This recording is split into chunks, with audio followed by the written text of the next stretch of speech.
Longtime viewers of my channel know that I love the Taschen editions of For Marvel Comics. I think it's the best way comic books from this era have ever been presented. And today, we're going to talk about the latest behemoth in this collection, the Hulk-sized book here, collecting the first 20 or so issues or 20 or so stories of the Incredible Hulk. Classic Jack Kirby, Stan Lee, Steve Ditko artwork in here. You're going to want to look at this because this is the best way that these comics have ever been presented. Taschen only does an amazing job. If you've never seen one of these before, then please stay tuned and watch this video until the end.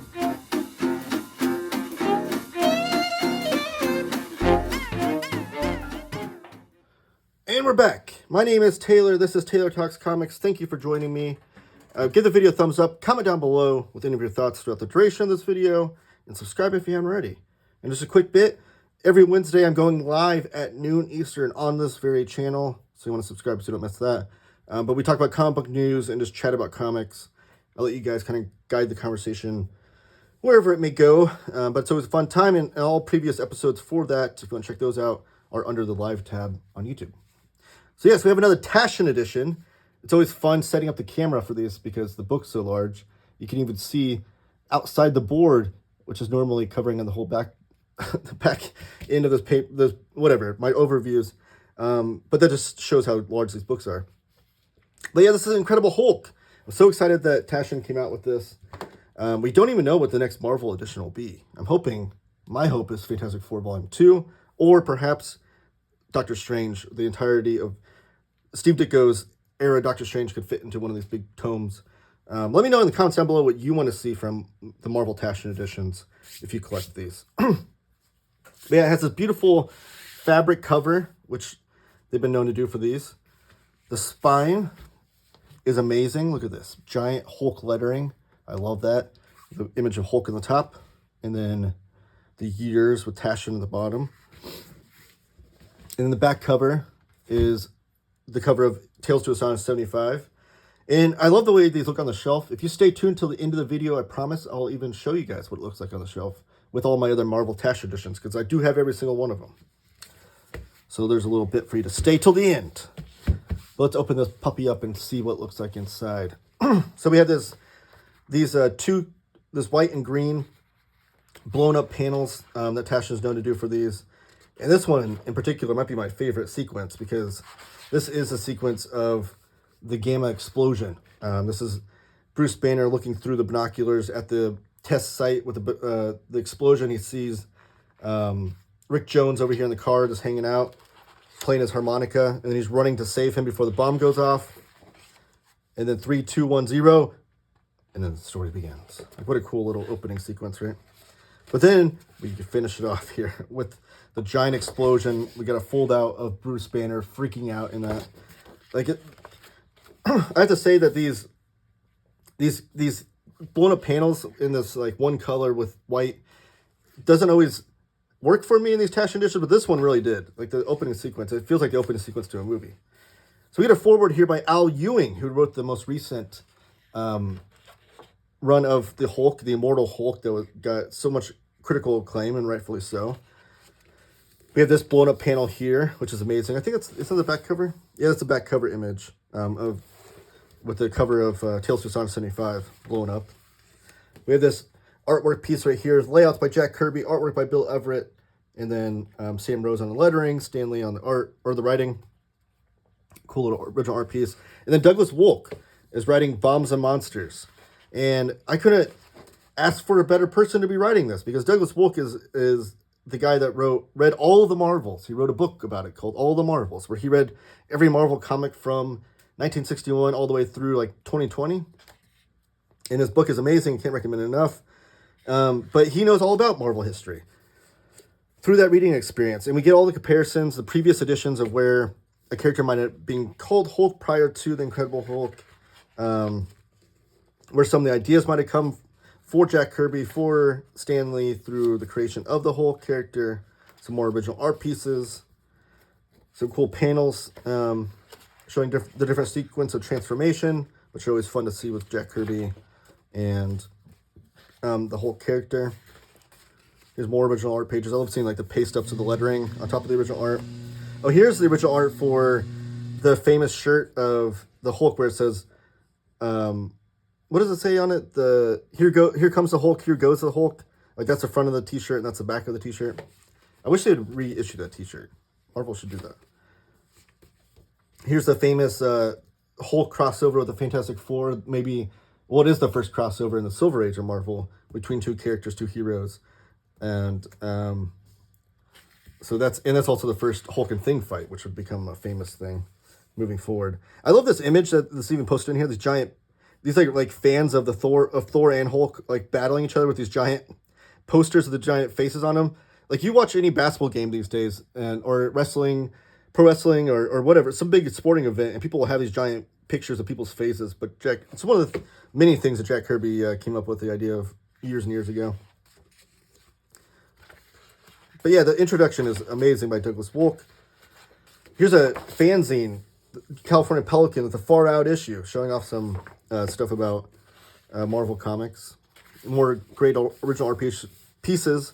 And then here is another blown up image of the Hulk. And then we get some more of these green and white pieces. And then we get into the story, the comics. So that's all the front matter there. You get a nice thick introduction. But then we get into the comics themselves. And if you're not familiar with Taschen editions, these are the best way that these comics are presented. They are true facsimile editions, as if someone went back in time and pulled this comic book of The Incredible Hulk #1 off the stands, put it into a transmogrifier, blew it up to size, and then bound it in this book with these other issues. Everything about this is true to the original. The cover is like a glossy cover, just like you'd get on the stands back then. All of the advertisements are in there. And then the comics themselves are on this matte paper, which emulates the old newsprint. Now, the paper itself is a formula that Taschen came up with themselves to create this paper stock, which is amazing in itself, to emulate that newsprint, but it won't age like newsprint does. So it's not stark white. It lends itself perfectly for this artwork to, lay on it. And having it blown up, you really get to see the moire patterns and the Binde dots of the coloring and treatment. So this is not going to be like your typical Marvel Masterworks coloring treatment where they restore the artwork, and change the artwork to have more of this flat, garish, like oversaturated color. This is true to the original because they take in old comics and scan them in. They might touch up things here and there to make the lines look a little bit clearer, or maybe make the color look a little bit clearer here and there. But for the most part, this is as if they just scanned the image and blew it up to size. True, beautiful restoration. These, again, the best presentation that these comics will ever have. It's giant, oversized artwork, just to show you the comparison of like a single issue comic book. Like this is your typical single issue comic book, and you can see how much larger than on both sides, on top and on the side. This is stretched out and blown up. So it's amazing, amazing work. Now, as far as the Hulk character goes, if you've not read these stories, these original Hulk stories, because we all know the Incredible Hulk. He's been adapted into movies. It does come with a great green ribbon, too, to mark your place as you're reading, which is great. It's been adapted to movies and TV and cartoons and video games, and he's been told, on the comic book page, his story's been told and evolved and changed for the last 60-plus years. But if you've not read these original Hulk stories, they're pretty interesting, because the character... It's one of the great characters that Stan Lee and Jack Kirby came up with, where they weren't exactly sold on how they're going to evolve the character throughout, how the character wasn't fully fleshed out right away. Over the course of reading this book, you'll see how he's fully fleshed out into the Hulk that we know and love now. But even like the first story, he's gray, he's not green. The myth there has always been told that it was due to a coloring issue or something, or maybe they just didn't decide on him being green yet. I do find that interesting because I forget who it was now. The publisher of Marvel back then, who was above Stan Lee, I forget his name, I'm drawing a blank, but he was the one that always like approved the covers of the issues back before Stan Lee like really took over. And he had the idea of the color schemes for characters. He wanted all the heroes to be done in primary colors and all the villains to be secondary colors. So that's why you have like the Green Goblin is green and purple. Spider-Man is red and blue. The Fantastic Four, the costumes are blue. Thor is blue and yellow. All the letters pages are in here too. Got to point that out because it's always fun to see what people were thinking of these stories in context back then. But so it's interesting that this hero that they create is green. And then they would decide on green with purple pants. That's always the long running joke, is that no matter what pants Bruce Banner is wearing, they turn purple whenever he turns into the Hulk. But so it's an interesting choice, and I feel like it kind of lends itself to the idea that they didn't want him to be an outright superhero. They wanted him to be kind of that in the gray, uncontrollable monster that would hopefully be guided via Rick Jones into being the good guy, but sometimes would just cause destruction and mayhem. So the color scheme, I think, is interesting. And Marvel would break that. I think the most obvious way that we'd see them break the color scheme idea would be when Scarlet Witch and Quicksilver join the Avengers, and Hawkeye joins the Avengers. So we have Hawkeye, who's like purple and what is he, purple and pink, and then Scarlet Witch, who has like a pinkish color scheme at first. I might be wrong, but but they join the Avengers wearing those color schemes. So I think that's kind of when it breaks, anyways. But I digress. One of the interesting things right here too is Rick Jones, who I feel like personally is one of the most important Marvel characters of all time. I have an idea that I'd love to pitch to Marvel for a Rick Jones comic book series. Anybody from Marvel watching this or want me to pitch the story to you, I'd love to flesh that out and write it for you.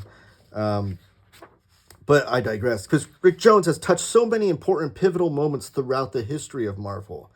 Not just with the Hulk, but also by being Captain America's sidekick for a little bit, by being part of Captain Marvel for a little bit, and by turning into his own history of turning into superheroes and whatnot. So Rick Jones has an amazing history that I would love to adapt and fully flesh out a whole comic book series on.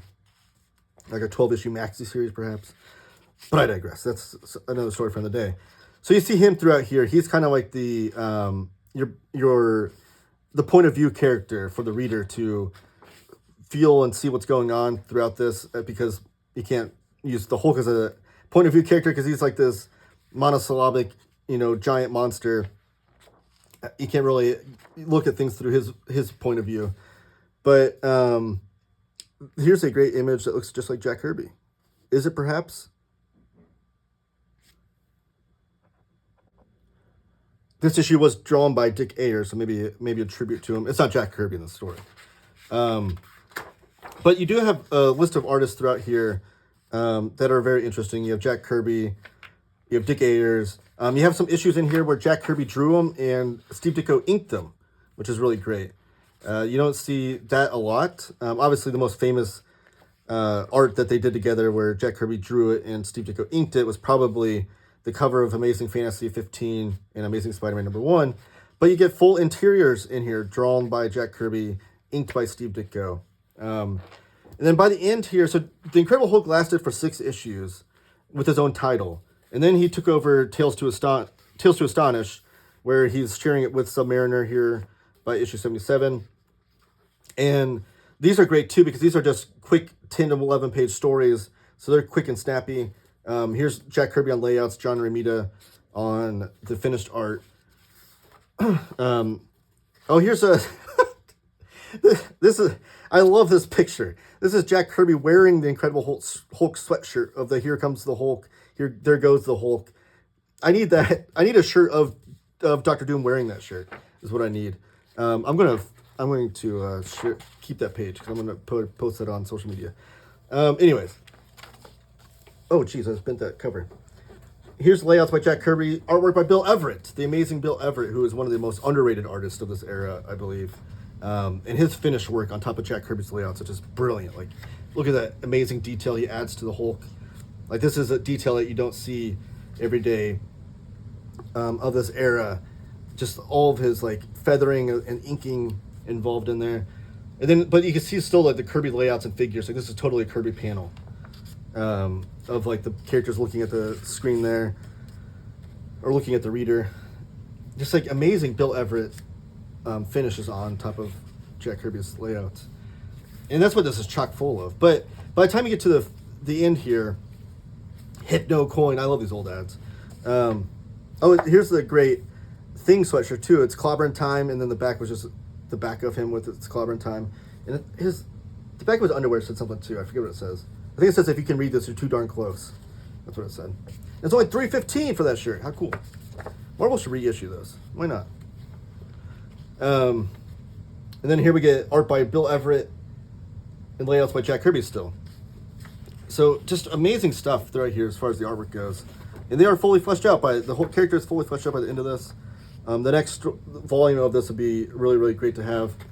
Hopefully they keep doing this. And then here's the history. So now you get to every issue with all the credits. So even if sometimes the colorist wasn't credited, but they maybe find out who they were or the letterer, and a little synopsis of each issue and story, how many pages it was, the price on it, important notes of who's the first appearance of things.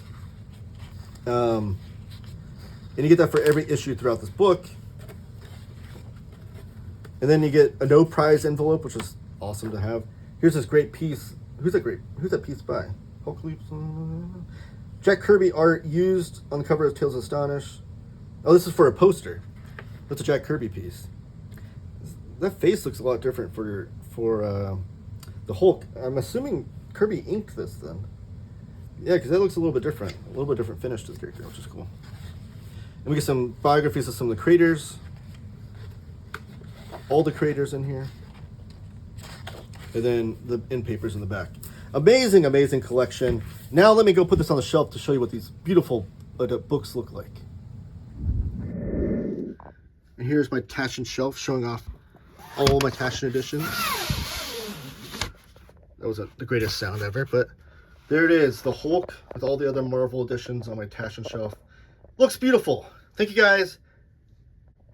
Please give the video a thumbs up. Comment down below with any of your thoughts. Tell me what you want to see done in this Taschen treatment. And subscribe if you haven't already. Join me on Wednesdays at noon Eastern for live shows. And keep talking comics.